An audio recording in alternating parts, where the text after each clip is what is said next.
సిద్దిపేట మున్సిపాలిటీలో నిధులు దారి మళ్లిస్తున్నారని కాంగ్రెస్ పార్టీ కౌన్సిలర్ రియాజుద్దీన్తో పాటు నాయకులు అలకుంట మహేందర్, స్వాతి ఆనంద్ ఆరోపించారు.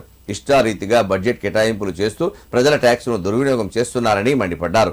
కొన్ని సంఘాలకు మాత్రమే నిధులు కేటాయిస్తూ బీసీ, ఎస్సీ, ఎస్టీ వర్గాలను విస్మరిస్తున్నారని అన్నారు. సిద్దిపేట ప్రెస్ క్లబ్లో నిర్వహించిన మీడియా సమావేశంలో వారు మాట్లాడారు.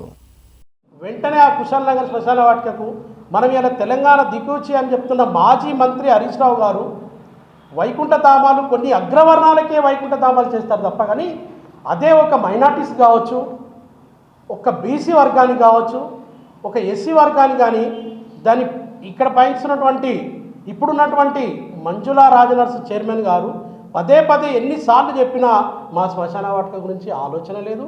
దాని గురించి ఆలోచన ఓన్లీ దళితులే వాడరు. అక్కడ ఉన్నటువంటి ప్రతి ఒక్కరు ఇప్పుడు చూస్తుంటారు కుశాల్ నగర్లో ఎంతోమంది పబ్లిక్ నివసిస్తారు. అది పబ్లిక్ వాంటెడ్ ఉంది అక్కడ, దాని గురించి చెప్పడం జరిగింది. కానీ వాళ్ళు ఏం చేస్తున్నారు, ఈ బడ్జెట్ అనేది వాస్తవానికి ఈ ట్యాక్స్ డబ్బులించడం వాడకూడదు. కుల సంఘాలకు కానీ ఈ ఏది సంఘాలు ఉన్నాయో తర్వాత గుళ్ళకు కూడా వాడకూడదు. ఇక్కడ వహిస్తున్న హరీష్ రావు గారు తన ఫండ్స్ నుంచి తన నిధుల గురించి తన నిధులు ఇవ్వాలి. కానీ వీళ్ళు ఏం చేస్తారు, ఇలా ఎజెండాలు ఏం చేస్తారంటే రైల్వే టైం ఉంటుంది చూసిరా అండి, రైల్వే టైం ఎవరికి అర్థం కాదు. ఇట్లా ఎజెండాల అంశాలు పెట్టుతూ అర్థం కాకుండా చేసి వీళ్ళు పెడచోన పెడుతున్నారు. పదే పదే అడగడం జరుగుతుంది. ఎన్నోసార్లు అడిగినా కూడా వాళ్ళు అదే పడుతుంది. దీనికి కమిషనర్ కూడా వకాతు పలుకుతున్నారు. ప్రజలకు అందుబాటులో ఉండాల్సినవి మున్సిపల్ తరఫున రోడ్లు, మోరీలు, స్ట్రీట్ లైట్లు ఇవన్నీ ఉంటేనే మరి సిద్దిపేట ప్రజల సమస్యలు తీరుతాయి. అలాంటివన్నీ పక్కన పెట్టి సిద్దిపేట మున్సిపాలిటీ నుండి ప్రతి నెల కూడా ఏదో రకంగా సంఘాల పేరిట, గుళ్ళ పేరిట మరి మున్సిపల్ సంబంధించిన జనరల్ ఫండ్లకి వెళ్ళి డబ్బులు తీయడం అనేది చాలా దురదృష్టకరం.